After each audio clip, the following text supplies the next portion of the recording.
The basic idea that's endorsed by government regulators all over the world is that you should use a risk-based approach to compliance. What using a risk-based approach means is stepping back and assessing the particular risks that are most likely to occur given the way that a corporation operates around the world, the types of products that it sells, the way that it operates, which countries it does business in, and things like that.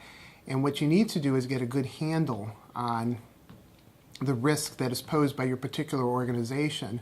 Once you've done that, you can then step back and say, what are the business priorities we need to be addressing? And you can gather your compliance policies and your internal controls and your training and the various types of regulatory risk management you have in place to determine whether you are adequately addressing the identified risks. And by doing that, by identifying the gap between the two, you can figure out if you are spending your scarce compliance resources in the best way so as to mitigate the risk and give you the biggest compliance bang for the buck. And that's what it means when the U.S. government and other regulators say that they think it's appropriate to use a risk-based approach. It's to marshal the resources and address the issues that make most sense for your organization in a way that is well designed.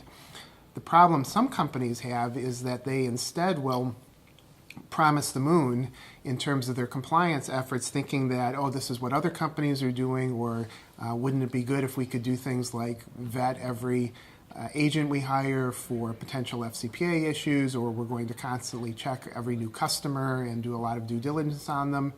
And so they'll enshrine these kinds of best intention practices within their compliance programs.